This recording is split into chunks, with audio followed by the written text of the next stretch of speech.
नमस्ते दोस्तों। आज के वीडियो में हम सोमवती अमावस्या की पौराणिक कथा का श्रवण करेंगे।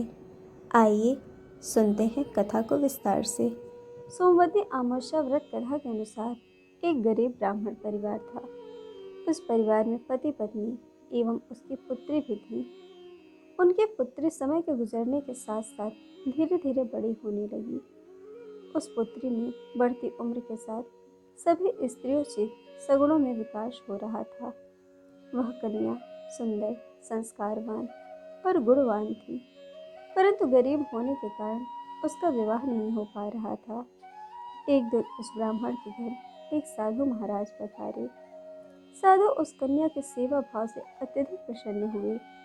कन्या को लंबी आयु का आशीर्वाद देते हुए साधु ने कहा कि इस कन्या के हाथ में विवाह योग्य रेखा नहीं है। तब ब्राह्मण दंपति ने साधु से इसका उपाय पूछा। कन्या ऐसा क्या करे कि उसके हाथ में विवाह योग बन जाए। साधु महाराज कुछ देर तक विचार करने के पश्चात अपने अंतर्दृष्टि में ध्यान करके बताया कि कुछ ही दूरी पर एक गांव में सोना नाम की एक धोबिन महिला अपने बेटे और बहू के साथ रहती है, जो बहुत ही आचार विचार और संस्कार संपन्न तथा पति परायण है। यदि यह सुकन्या उस धोबिन की सेवा करे और वह महिला इसके विवाह में अपने मांग का सिंदूर लगा दे तथा उसके बाद इस कन्या का विवाह हो जाएगा, तो इस कन्या का वैधव्य योग मिट जाएगा। साधु ने यह भी बताया कि वह महिला कहीं बाहर आती जाती नहीं है। यह बात सुनकर ब्राह्मणी ने अपने बेटे से धोबिन की सेवा करने का प्रस्ताव रखा। अगले दिन से ही कन्या प्रातः काल ही उठकर सोना धोबिन के घर जाकर साफ सफाई एवं अन्य सारे कार्य करके अपने घर वापस आने लगी। एक दिन सोना धोबिन अपनी बहू से पूछती है कि तुम तो सुबह उठकर सारे काम कर लेती हो और पता भी नहीं चलता।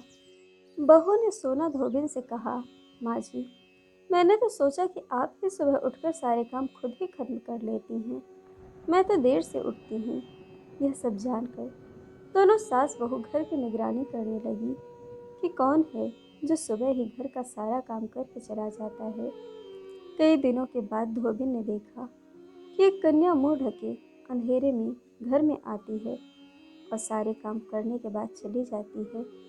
जब वह जाने लगी तो सोना धोबिन उसके पैरों पर गिर पड़ी। पूछने लगी कि आप कौन हैं और इस तरह छुप कर मेरे घर की चाकरी क्यों करती हैं। तब कन्या ने साधु द्वारा कही गई सारी बात बताई। सोना धोबिन पति परायण थी, अतः उसमें तेज था। वह तैयार हो गई। सोना धोबिन के पति थोड़ा अस्वस्थ थे। उसने अपने बहू से अपने लौट आने तक घर पर ही रहने कहा। सोना धोबिन ने जैसे ही अपनी मांग का सिंदूर उस कन्या की मांग में लगाया, सोना धोबिन का पति मर गया। उसे जब इस बात का पता चला, वह घर से निराजल ही निकली थी, यह सोच कर कि रास्ते में कहीं पीपल का पेड़ मिलेगा तो उसी में भंवरी देकर और उसकी परिक्रमा करके ही जल ग्रहण करेगी। उस दिन सोमवती अमावस्या थी। ब्राह्मण के घर मिले पूरे पकवान की जगह उसने ईंट के टुकड़ों से 108 बार भंवरे देकर 108 बार पीपल के पेड़ की परिक्रमा की और उसके बाद जल ग्रहण किया। ऐसा करते ही उसके पति के मृत शरीर में प्राण वापस आ गए। धोबिन का पति फिर से जीवित हो उठा। तो दोस्तों, यह थी पति परायण सोना धोबिन की कथा। दोस्तों, कथा आपको कैसी लगी यह हमें कमेंट करके ज़रूर बताइएगा और चैनल को सब्सक्राइब, वीडियो को लाइक शेयर करना बिल्कुल मत भूलिएगा। वीडियो देखने के लिए आप सभी का बहुत बहुत धन्यवाद। जल्द मिलेंगे एक और नए वीडियो के साथ।